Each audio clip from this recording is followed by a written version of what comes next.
आज का वाकया सुन के आप लोगों को इस बात का यकीन हो जाएगा कि इंसान तो रह गए हैं लेकिन इंसानियत खत्म हो गई है। ये वाकया मेरे ही घर का है, उस घर का जहाँ पर मैं दुल्हन बनकर गई। मेरी जिंदगी भी कोई आसान नहीं थी।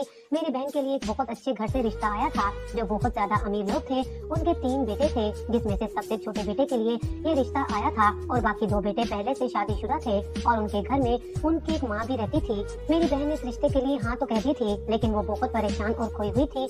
हमारे घर में इनकार की गुंजाइश वैसे भी नहीं थी। अगर वो इनकार करती तो बाबा तब भी उसकी शादी करवा देते क्योंकि पहले 2 बहनों के साथ भी यही हुआ था। लेकिन उनकी शक्ल देखकर तो ऐसा लगता था कि वो बस अभी शादी नहीं करना चाहती है। लेकिन ये वाली बहन जरूरत से ज्यादा परेशान थी। मैं घर में सबसे छोटी थी, मुझे सबकी फिक्र रहती थी। मैंने उसे बार बार पूछा लेकिन उसने मुझे ये बात नहीं बताई। और शादी वाले दिन जब मैं उसके कमरे में गई उसे जगाने के लिए कि आज उसकी शादी है, कम से कम 12 बजे ना उठे तो मैं हैरान रह गई कि वो अपने बिस्तर पर नहीं थी, वो वहाँ पर नहीं थी और उसने तकियों को ऐसे रखा था जिसे हम सब ये समझे कि वो सो रही है। इसका मतलब कि वो रात में ही घर से कहीं भाग गई है। घर सज गया था। उधर से बारातियों की कॉल आ रही थी कि हम लोग तो 2.5 घंटे तक पहुंच जाएंगे और यहाँ पर दुल्हन गायब थी। मेरे बाबा के मोहल्ले में बहुत ज्यादा इज्जत थी और अल्लाह ने उनको 4 बेटियां दी थी। लेकिन फिर भी कभी उन्होंने अपनी बेटियों के बारे में ऐसा नहीं कहा था कि मुझे सिर्फ बेटियां दी हैं, मेरे पास बेटा नहीं है, क्योंकि हमने हमेशा उनकी इज्जत रखी थी। लेकिन मेरी बहन ने जाने क्या सोचा कि घर से भाग गई और हमें ये बात कंफर्म थी कि वो घर से भाग गई है क्योंकि वो हमारे लिए खत छोड़ गई थी जिसमें ये लिखा था कि वो किसी और से मोहब्बत करती है और उसके साथ जा रही है। वो हमारा मान नहीं रखना चाहती थी। मेरे माँ बाप बहुत परेशान हो गए और उन्होंने मुझे कहा कि मैं दुल्हन बनकर बैठ जाऊं, लेकिन अगर मैं ये कुर्बानी देने के लिए तैयार भी हो जाती तो क्या लड़के वाले इस बात के लिए मान जाते? वो तो मेरी बहन को पसंद करके गए थे। मैंने कहा कि मैं अपने माँ बाप की इज्जत के लिए जान भी दे सकती हूँ। मैं दुल्हन बनकर बैठ गई। जब तक बारात नहीं आई थी सब कुछ नॉर्मल था। फिर मेरी माँ लड़के की माँ को बुलाकर लाई और उनको रो रो कर सारी बात बताई। उनके कदमों में बैठ गई और कहने लगी कि हमें माफ कर दे, हम बहुत मजबूर हैं, हमारी इज्जत रख लें, हमारी छोटी बेटी से अपने बेटे की शादी कराने के लिए मान जाए। बारात वापस चली गई तो फिर सब वजह पूछेंगे और हम कहीं के भी नहीं रहेंगे। मेरी बहन की होने वाली सास बहुत ही ज्यादा दीनी और इस्लामी टाइप की औरत थी। वो 3-4 दफा हज पर भी जा चुकी थी। उन्होंने सारे मामले के बारे में सुना और वो खामोश थी। मुझे पता था कि कोई भी ऐसे मौके पर अच्छा रद्द-ए-अमल नहीं देता, लेकिन उन्होंने मेरी माँ के कंधे पर हाथ रखा और कहा कि आपको फिक्र करने की जरूरत नहीं है, आपकी गलती नहीं है, आपके साथ जो हुआ है आपकी बेटी ने किया, इसमें आपका कोई कसूर नहीं है, आप फिक्र नहीं करें, हम आपकी छोटी बेटी को कबूल कर लेंगे और मैं अपने बेटे को भी समझा दूंगी। जिस लड़के के साथ निकाह था उन्होंने उसे सारी बात बता दी और किसी तरह उसे समझा भी दिया। शादी हो गई और जल्दी जल्दी रुखसती भी ताकि ज्यादा देर न लगे और लोगों को ज्यादा बातें करने का मौका न मिले। मेरे माँ बाप ने कहा कि आपने तो हमें खरीद लिया, आपने तो हमारी इज्जत रख ली, हमारी बेटी हमेशा आपका ख्याल रखेगी। मैंने भी कसम खाई थी कि जिस औरत ने मेरे घर की इज्जत बचाई है मैं हमेशा उसके साथ अच्छा सलूक करूंगी। मैं उस घर में चली गई। बाकी 2 भाइयों ने भी काफी बातें बनाई, लेकिन मेरी सास ने कहा कि अब ये इस घर की बहू है और वो लड़की कौन सी मेरे बेटे की पसंद थी, मेरी ही पसंद थी ना। मैंने अपनी पसंद से उसको पसंद किया था, बस अब ये लड़की मेरी पसंद है, इसलिए कोई इसको तंग नहीं करेगा। उनको अपने छोटे बेटे से बहुत प्यार था और मैं छोटे बेटे की बीवी थी तो जाहिर है उनको मुझसे भी बहुत मोहब्बत होने वाली थी। उन्होंने कहा कि तुम्हें परेशान होने की जरूरत नहीं है, ये 2 औरतें बड़ी ही अजीब हैं, मैं इनको पसंद करके लाई थी लेकिन इन्होंने अपना रंग दिखा दिया। तुम इनकी बातें कान से सुना और दूसरे कान से निकाल देना, ये तुम्हारा अपना घर है। मैं भी बहुत परेशान थी, माँ बाप के लिए भी और अपनी बहन के लिए भी। उसने बहुत गलत फैसला किया था लेकिन अब मेरी जिंदगी शुरू हो गई थी। मैं उससे शादी के लिए तैयार नहीं थी। मुझे क्या पता था कि आज मेरी बहन की जगह मेरी शादी हो जाएगी। ये मैंने अपने शोहर से भी कहा कि मैं अभी इसके लिए तैयार नहीं हूँ। उसने भी मेरी बात मानी और मेरा लिहाज किया। मुझे लगा था कि मेरी बहन खुद भाग गई है और मुझे आग में झोंक गई है, लेकिन ऐसा कुछ भी नहीं हुआ। वो तो बदकिस्मत थी जो इतने अच्छे घर को लात मार कर चली गई, चाहे वो किसी महल में भी होगी। लेकिन ये बात उसके रिश्तेदार कभी नहीं भूलेंगे कि वो भाग कर आई है और कल को अगर उसे अल्लाह ने बेटी दे दी तो वो उसे भी सब यही कहेंगे कि तुम्हारी माँ अपने घर से भाग कर आई थी। लेकिन घर से भाग जाने वाली लड़कियाँ इस बारे में सोचती ही नहीं है कि यहाँ पर तो हंसी खुशी के साथ जाने वाली लड़कियों के साथ भी इतना बुरा होता है कि उनको लोग माफ नहीं करते, तो फिर जो भाग कर जा रही है उनके साथ क्या होगा? इतनी सी बात इंसान क्यों नहीं समझता कि उनको हर्ष हो जाता है। मेरी सास बहुत अच्छी थी। कहते हैं कि जिसके दिल में अल्लाह का खौफ होता है वो बुरा इंसान हो नहीं सकता। बुरा इंसान हमेशा वही होता है जो अल्लाह को भूल कर बैठा होता है। मेरी सास पूरा दिन हाथ में तस्बीह पकड़े बैठी रहती थी और 5 वक्त की नमाज पढ़ती थी, कुरान भी पढ़ती थी और घर के मामलात में नहीं बोलती थी। पता नहीं कि उनको देखकर मेरे दिल को एक सुकून सा आ जाता था। लेकिन इस घर में रहते हुए मैंने ये बात नोट की थी कि उनकी इस घर में कोई इज्जत नहीं थी, उनसे पूछकर कोई काम नहीं किया जाता था। यहाँ तक कि उनके बेटे उनके साथ बदतमीजी भी कर लेते थे और कोई उनसे ये भी नहीं पूछता था कि इनके लिए कुछ बना दे, कि इनको शुगर है लेकिन आज घर में चावल बन रहे थे। मैंने उनको कहा कि आपके लिए चावल अच्छे नहीं है, आपके लिए कोई और चीज बना दूं? तो उन्होंने कहा नहीं, मुझे आदत नहीं है, जो बन जाता है मैं चुपचाप खा लेती हूँ। चावल खाने से शुगर थोड़ी ही बढ़ जाएगी, मुझे पता है, लेकिन मैं किसी पर बोझ नहीं बनना चाहती। मैंने कहा कि ऐसी कौन सी बात है, मैं आपके लिए सालन रोटी बना देती हूँ, आप फिक्र ना करें। सालन रोटी बनाने में थोड़ी देर हो गई, मेरा शोहर आ चुका था, वो कमरे में चला गया, लेकिन मैं पीछे नहीं गई, जबकि उसने मुझे कहा था कि जैसे मैं घर आ जाऊँ तो तुम मुझे कमरे में ले लो। मैंने कहा कि आपकी अम्मी के लिए ही रोटी बना रही थी, इतना गुस्सा करने की क्या जरूरत है? मेरे शोहर ने मुझ पर गुस्सा करना शुरू कर दिया था कि आधे घंटे से मैं आया हुआ हूँ, तो मुझसे ये नहीं पूछ सकती कि मुझे पानी चाहिए या नहीं, मेरे लिए खाना लाओ। मैंने कहा कि मैं तो आपकी माँ की खिदमत कर रही थी, आपको तो खुश होना चाहिए। मेरे शोहर ने कहा मुझे कोई जरूरत नहीं है खिदमत करने की, बाकी भाभियां भी तो नहीं करती हैं। अगर तुम ये जिम्मेदारी अपने सर ले लोगी तो फिर तुम्हें हमेशा ये सब कुछ करना होगा, और तुम मेरे हिस्से का टाइम मेरी माँ को दोगी तो मैं खुश नहीं हूँगा। मैं हैरान थी कि उनकी भी तो किसी ने खिदमत करनी है। मेरे शोहर ने कहा कि वो कोई तुम नहीं हो, वो पहले भी ऐसी रहती है, कोई मसला नहीं होता उनके साथ, बहुत पैसा है उनके पास, जिसके पास पैसा होता है वो कभी परेशान नहीं होता। मैं हैरान थी कि मेरे शोहर को मुझसे ये मसला है कि उसकी माँ की खिदमत ना करूं। मुझे इस बात पर बहुत अजीब लगा, लेकिन फिर भी मैं अपनी सास की खिदमत करती थी, क्योंकि मैं ये बात नहीं बोल सकती थी कि उन्होंने हम पर बहुत बड़ा एहसान किया था। अगर उस टाइम वो इनकार कर देती और शोर मचा देती तो आज हमारी इज्जत 2 टके की नहीं रहनी थी। ये लोग दूसरे शहर में रहते थे, इसलिए मेरे किसी भी खानदान वाले को ये नहीं पता था कि अपनी बहन की जगह मैं रुखसत हो गई हूँ। वो यही समझ रहे थे कि मेरी बहन रुखसत हो गई है और मैं अपने मामू के घर रहने के लिए चली गई हूँ। मेरे माँ बाप ने रिश्तेदारों और मोहल्ले वालों से ये भी कह दिया था कि मेरी बहन और उसका शोहर बाहर के मुल्क चले गए हैं हमेशा हमेशा के लिए। कुछ दिन के बाद वो ये झूठ बोलने वाले थे कि मेरी शादी सादगी के साथ कर दी गई है, मामू के बेटे के साथ ही, क्योंकि मामू बिस्तर मर्द पर पड़े हैं, इसलिए कोई धूमधाम नहीं हुई है और मुझे भी रुखसत कर दिया है। अपनी इज्जत बचाने के लिए झूठ बोलने पड़ रहे थे और उन्होंने अभी से झूठ बोलने शुरू कर दिए थे, क्योंकि जमाना तो जवाब मांगता है और जमाने को जवाब देना ही पड़ता है। सर्दियों का मौसम आ रहा था तो मेरी सास ने सबको पैसे दिए और कहा कि अपने लिए कपड़े ले लेना, लेकिन जब वो मुझे पैसे देने लगी तो मैंने कहा कि मुझे पैसे नहीं चाहिए, अभी तो मेरी शादी हुई है, मेरे पास बहुत सारे कपड़े हैं। मेरी एक जेठानी ने कहा कि तुम्हारे हिस्से के पैसे भी मुझे दे दो। इस बात पर वो हंसने लगी तो मेरी सास ने कहा कोई बात नहीं, तुम्हें फिक्र करने की जरूरत नहीं है, ये शादी के पैसे हैं, जब इसको चाहिए होंगे वो मुझसे ले लेगी, मेरे पास महफूज रहेंगे। इस बात पर जेठानी ने कहा कि आपके पास तो बहुत कुछ पड़ा हुआ है, लेकिन पता नहीं महफूज है या नहीं। इतना कहकर वो अपने कमरे में चली गई। उसके बाद का मतलब ये था कि मेरी सास के नाम बहुत सारी जायदाद थी और शायद वो ये चाहती थी कि वो जायदाद इसके नाम कर दी जाए, इसलिए ढके छुपे अल्फाज में ताने मारती रहती थी। मैंने अपनी सास से कहा कि आप क्यों इन सब की बातें सुनती हैं, जवाब क्यों नहीं देती हैं? उन्होंने कहा कि मुझे जवाब देने की आदत नहीं है, इन सब की खुशकिस्मती समझो या मेरी बदकिस्मती कि मेरा शोहर इनकी शादियों से पहले इस दुनिया से चला गया था, नहीं तो वो इन सबको सीधा कर देता। बहुत ही ज्यादा सख्त इंसान था, बस वो इस दुनिया से जल्दी चला गया, सारी जिंदगी पैसे कमाता रहा और जब घर बैठने का वक्त आया तो उसको मौका नहीं मिला। तभी तो ये बच्चे इस कदर बिगड़ गए हैं कि अब मेरी बात भी नहीं सुनते, इसलिए मैं इनके मामलात में नहीं बोलती। लेकिन एक बात थी कि उन दोनों के यहाँ अभी तक औलाद नहीं थी। उनकी शादी मेरी शादी से 2-2 और 3-3 साल पहले हो चुकी थी। मैं अपने शोहर से छुपकर अपनी सास की खिदमत किया करती थी कि कहीं उसे पता न चल जाए, लेकिन घर वो एक दिन दाखिल हुआ तो मैं अपनी सास के पाँव दबा रही थी। मेरी सास ने मुझे फौरन कहा कि वापस चली जाओ कमरे में, नहीं तो वो तुम्हें डांटेगा। और मैं सोच रही थी कि डांट तो मुझे पड़ेगी। मैं कमरे में गई तो मेरे शोहर ने कहा कि तुम इतनी चालाक लगती नहीं हो, लेकिन शायद तुम बहुत ज्यादा चालाक हो। मैंने कहा कि क्या मतलब? उसने कहा कि मुझे समझ आ रही है, मैं भी कहूँ कि तुम्हारी दोस्ती अपनी सास से किस तरह हो सकती है। तुम मेरी माँ की खिदमत इसीलिए कर रही हो ना क्योंकि तुम्हें भी पता चल गया है कि सारी जायदाद की वारिस वो हैं और जल्दी अपनी वसीयत रखने वाली हैं। मैं हैरान रह गई इस बात पर। मैंने अपने शोहर को कहा कि ऐसी कोई बात नहीं, आपको तो पता है उन्होंने हम पर कितना बड़ा एहसान किया है। मेरे शोहर ने कहा कि कोई एहसान नहीं किया है, अगर वो बिना दुल्हन के हम लोग वापस आते तो फिर हमारी भी तो बेइज्जती होनी थी। मैंने कहा कि आप नहीं समझते, माशरे में सारी गलती औरत की बना दी जाती है, मर्द को कोई फर्क नहीं पड़ता। मेरे शोहर का कहना था कि फर्क पड़ता है, जो लड़की मुझसे शादी करने वाली थी वो भाग गई। ये बात हमारे खानदान में फैली हुई है क्योंकि हमारे खानदान वालों ने तुम्हें देखा है और वो बातें भी करते हैं। मैं किस तरह बर्दाश्त करता हूँ मुझे पता है, लेकिन इसमें तुम्हारा भी कोई कसूर नहीं है।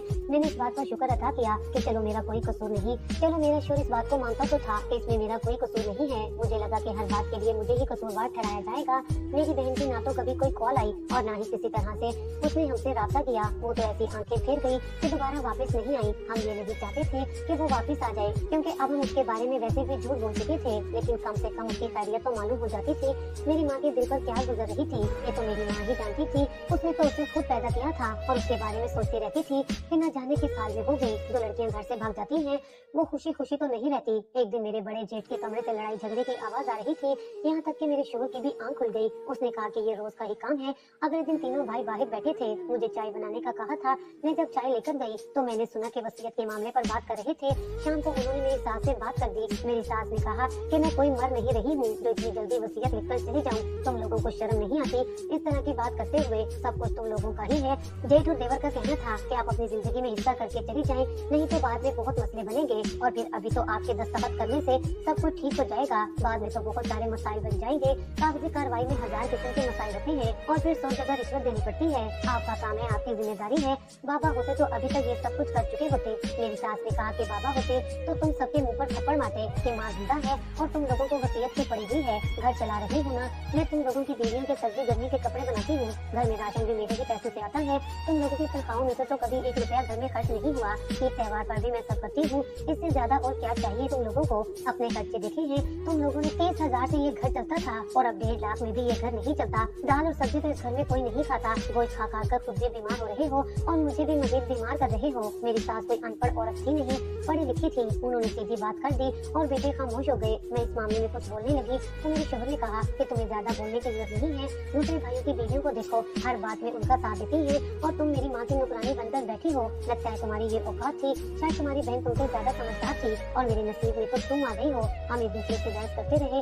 इस घर में आहिस्ता आहिस्ता मसाइल बनने लगे थे। उन लोगों ने जानबूझकर मेरी सास से ज्यादा खर्चा मांगना शुरू कर दिया था कि वो तंग आ जाए, लेकिन वो इनकार कर देती थी। मेरी जिठानी और देवरानी जो थी वो वाकई बहुत ज्यादा चालाक औरतें थी। अपने शोहर के कान भरने का कोई मौका हाथ से जाने नहीं देती थी। लेकिन मेरा शोहर तो मेरी कोई अच्छी और जायज बात भी नहीं मानता था। घर में फिर से लड़ाई होने लगी। बार बार एक ही बात करते थे कि सारा कुछ हमारे नाम लगा दो। लेकिन मेरी सास ने कहा कि जब तक मैं जिंदा हूँ तब तक ये नहीं होगा और दिल तो मेरा कर रहा है कि मैं तुम लोगों को कुछ भी ना दूं। तुम लोग इस काबिल नहीं हो। खैर से अपनी नौकरियां हैं तो अपनी नौकरी के बारे में सोचो। मेरी जायदाद पर नजर रखे क्यों बैठे हुए हो? सब कुछ मेरे शोहर ने बनाया है, तुम लोगों ने नहीं बनाया। तुम लोगों को घर मिल रहा है, खाना मिल रहा है, यही तुम लोगों के लिए काफी है। इसी में खुश हो जाओ और जो थोड़े में खुश नहीं होता उसको ज्यादा कभी भी नहीं मिलता। मैं सोच लूंगी कि मैंने जायदाद के साथ क्या करना है। जब घर में ज्यादा लड़ाई झगड़े होने लगे तो मेरी सास ने यहाँ तक भी कह दिया कि दिल तो करता है कि सारी जायदाद किसी यतीम खाने या किसी ट्रस्ट के नाम करके चली जाऊँ। मेरी सास बहुत परेशान रहती थी। वो कह रही थी कि इंसान बच्चों को कितनी तकलीफ से पैदा करता है और उसके बाद भी तकलीफ उठाता है। जब तक जिंदा रहता है बच्चों के बारे में सोचता रहता है। बच्चों का रद्द अमल उनके साथ ऐसा हो तो फिर इंसान क्या सोचता है। मैंने अपने बेटों को बड़े प्यार से पाला। मुझे बहुत फख्र था कि मैं 3 बेटों की माँ हूँ, लेकिन आज मुझे इसी बात पर शर्मिंदगी हो रही है। भाइयों ने प्लान बना लिया कि कागजात बनवा लेते हैं और उस पर माँ के दस्तखत की बजाय अंगूठा लगवा लेते हैं। पता भी नहीं चलेगा, जबरदस्ती अंगूठे लगवा लेंगे। लेकिन ये बात मेरी सास ने सुन ली और उनको बहुत बातें सुनाई, यहाँ तक कि वो रो रो कर बेहोश हो गई। उन्होंने कहा कि मेरी औलाद अब इस हद तक पहुँच गई है। वो वाकई इस हद तक पहुँच गए थे और हर हद पार कर सकते थे। उनकी बीवियां दिन रात उनके दिमाग खराब करती थी और मेरा शोहर भी उन्हीं की बात सुनता था। मेरी सास ने कभी किसी भी बहू के साथ कोई बदतमीजी नहीं की थी, कोई बुरी बात नहीं की थी, फिर भी वो सब उनकी दुश्मन बनी हुई थी। ये सोच कर मुझे बहुत बुरा लगता था। एक रात घर में बहुत बड़ी लड़ाई हुई। सबने अपनी अपनी हदें पार कर दी। मेरी तो आंखों में आंसू आ गए। मेरी सास की तबीयत खराब हो गई और वो अपने कमरे में चली गई। जब मैं उनकी तबीयत पता करने के लिए गई तो मैंने देखा कि उन्होंने अंदर से कमरे को लॉक लगा लिया था। मैंने कहा कि शायद वो बहुत परेशान है। मैंने उनको तंग करना मुनासिब नहीं समझा। मैं भी सो गई। जब से मेरी सास को ये पता चला था कि उनके बेटे इस हद तक गिर चुके हैं, वो बहुत ज्यादा उदास रहती थी, किसी पे भी भरोसा नहीं करती थी सिवाय मेरे। एक दिन मुझे मेरे शोहर ने कहा कि अम्मा तुम पर भरोसा करती हैं, हमारे हाथ से पानी लेकर भी नहीं पीती, तुम उनको किसी तरह बेहोशी की दवा दे दो ताकि हम उनका अंगूठा लगवा लें। मैंने कहा कि मैं ऐसा बिल्कुल भी नहीं करूंगी। मेरे शोहर ने कहा कि इसमें तुम्हारा ही फायदा है, मेरे पास दौलत आएगी तो तुम्हें ये तो मिलेगी। बाकी भाइयों की बीवियों को देखो कितनी समझदार है। मेरी तो किस्मत फूट गई जो मुझे तुम मिल गई हो। बस कर दो ये दिखावा कर करके तुम्हें कुछ नहीं मिलेगा। वो तुम्हारी सास है, वो कभी तुम्हें अच्छा नहीं समझेंगी। सास और बहू में भी कभी दोस्ती हो सकती है भला? क्या हो गया है तुम्हें? मेरे शोहर ने पहले मुझे प्यार से समझाया, मैंने साफ इनकार कर दिया तो उसने मुझे बातें सुनानी शुरू कर दी कि तुम्हें तलाक दे दूंगा। मैंने कहा कि आप जैसे इंसान के साथ रहने से अच्छा है कि मुझे तलाक ही मिल जाए जो अपनी माँ के साथ धोखा करने को तैयार है, कल को बीवी को भी बेच देगा। इस बात पर मेरे शोहर ने मेरे मुंह पर थप्पड़ दे मारा। मेरी सास ने देख लिया। उन्होंने कहा कि ये तुम्हारे चेहरे पे क्या हुआ है? मैंने कहा कि मैं गिर गई थी। उन्होंने कहा कि बेटी 70 साल की होने वाली हूँ मैं, मुझे पता है कि तुम गिरी नहीं हो। तुम्हारे शोहर ने तुम पर हाथ उठाया है, वजह बताओ मुझे। मैंने कहा कि कोई वजह नहीं, बस ऐसे ही लड़ाई थी। मैंने उनको असल बात नहीं बताई। मुझे पता है कि तुम गिरे नहीं हो, तुम्हारे शोहर ने तुम पर हाथ उठाया है, वजह बताओ मुझे। मैंने कहा कि कोई वजह नहीं, बस ऐसे ही लड़ाई थी। मैंने उनको असल बात नहीं बताई, मैं उनको मजीद परेशान नहीं करना चाहती थी, लेकिन शायद वो सारी बात समझ गई थी और मुझे देखते ही देखते बस उनकी आंखें भर आई थी। दिन इसी तरह गुजरने लगे। एक रात न जाने क्या हुआ कि मुझे वक्त से पहले ही नींद आ गई, लेकिन बीच रात मेरी आंख खुली किसी शोर पर। मैंने देखा तो बाइक का दरवाजा खुला हुआ था और तीनों भाई और दोनों भाभियां वहीं खड़ी थी। मैं हैरान हुई कि क्या हो रहा है कि जब सामने का मंजर देखा तो सब समझ गई और मेरे कदमों तले से जमीन निकल गई। मैंने ज़ारों कतार रोना शुरू कर दिया कि क्या वो अपने मकसद में कामयाब हो गए थे। उन्होंने अपनी माँ से जायदाद के कागज पर दस्तखत करवाए और अपनी माँ की टांग तोड़कर उसे घर से बाहर निकाल दिया था। सुबह की रोशनी फैल रही थी, मेरी सास घर में नहीं थी, दरवाजा खुला हुआ था और बाहर गार्डन में उनको घसीटने के निशानात जमीन पर पड़े हुए थे। वो तीनों भाई बहुत ज्यादा खुश थे, उनके हाथ में कागजात आ गए थे। जब मैंने उनको कहा कि आपने ये सब क्या किया, जब लानत मलामत की, तो उनमें से बड़े भाई ने मेरे शोहर को कहा कि दौलत तुम्हारे पास बहुत है, इस जैसे 10 मिल जाएंगी। मैं तो कहता हूँ कि इसको भी फारिग कर दो, नहीं तो कल को ये बात सबको बता देगी। मैं कहना तो बहुत कुछ चाहती थी, लेकिन उस टाइम मेरे दिमाग में यही बात थी कि मैं जाकर अपनी सास की मदद करूँ, जिनके साथ उन्होंने इतना बुरा किया था, उन्हें घर से बाहर फेंक दिया था। ये बात तो मुझे समझ आ गई थी, लेकिन कहाँ पर ये नहीं पता था। पर वो ज्यादा दूर नहीं गई होंगी। मैं फौरन घर से बाहर निकलकर जाने लगी, पर जाने से पहले मैंने इतना जरूर कहा कि तुम लोगों ने जो किया उसकी सजा तुम्हें जरूर मिलेगी। उन्होंने कहा कि अपनी आंखें खोलकर देखो, हमारे हाथ में इस वक्त करोड़ों की जायदाद के कागजात हैं, हमें सजा नहीं मजे मिलने वाले हैं। मेरे शोहर ने कहा कि सजा तो मैं तुझे दूंगा अगर तुझे इतनी हमदर्दियां हैं, और अगर ये बात मैंने कल को किसी को बता दी कि तेरी बहन तो घर से भाग गई थी, तुझे मैं तलाक देकर तेरे माँ बाप के सामने फेंकाऊंगा ताकि सबको पता चल जाए। वो जो लोगों के सामने अपनी झूठी इज्जत बनाते थे उसको तो नीलाम करूंगा। मेरी आंखों में आंसू थे और हाथ पांव अजीब तरह से कांप रहे थे। मैं फौरन उस घर से बाहर निकल गई और अपनी सास को तलाश करने लगी, लेकिन अभी जैसे ही मैंने घर से बाहर कदम रखा था, मैंने अपने दोनों कानों पे हाथ रखे और मैं जमीन पर बैठ गई, क्योंकि जमीन बुरी तरह से हिलना शुरू हो गई थी। शायद जंजला आ रहा था। मैं वहाँ से पीछे पीछे भागने लगी। मैंने इतना भयानक जंजला कभी नहीं देखा था। यहाँ तक कि मैं काफी दूर चली गई और थोड़ी देर के बाद इतना जोरदार धमाका हुआ कि मेरे कान बंद हो गए। उस गली के घरों के तो सिर्फ दीवारें और टेरेस गिरे थे, लेकिन हमारा घर पूरी तरह से जमीन बोस हो गया। जब मैंने सामने का मंजर देखा तो मैं हैरान रह गई और उसके बाद मेरी नजर आसमान की तरफ ही गई थी कि क्या ये उन लोगों को सजा दी गई थी, क्योंकि घर को देखकर ऐसा लगता था कि कोई भी जिंदा नहीं बचा होगा और शायद मेरी जिंदगी लिखी थी। जो मैं फौरन उस घर से बाहर निकली और साथ ही जंजला आ गया। मैंने अपनी सास को तलाश कर लिया और उनको अस्पताल पहुंचाया, उनका इलाज किया गया, लेकिन अब उनको ये बात कैसे बताती कि उनके बेटे इस दुनिया से चले गए हैं।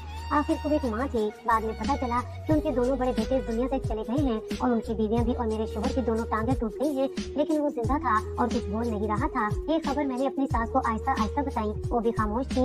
ऐसा लगता था कि या तो सदमे में है या फिर उनकी समझ में नहीं आ रहा कि क्या करूं। 3 महीने की बीमारी के बाद मेरी सास ठीक हो गई, लेकिन मेरा शोहर भी इस दुनिया से चला गया क्योंकि उसकी हालत बहुत बुरी थी। अब हम साथ ही रहते हैं। मैं उनकी खिदमत करती हूँ, उन्हें अकेला नहीं छोड़ सकती। उनको कहा कि वो मेरे साथ मेरे घर चले। मेरे माँ बाप को भी इस बात से कोई मसला नहीं है, लेकिन वो किसी का बोझ बनना नहीं चाहती। मैं उनके साथ हज करने भी गई थी। अब वो व्हील चेयर बनी होती है। लालच की इंतहा कर दी उनके बेटों ने, लेकिन उनको फौरन ही सजा मिल गई। अल्लाह ने दिखा दिया कि जब किसी माँ का दिल दुखाया जाता है तो उसकी सजा देने में वो देर नहीं करता है।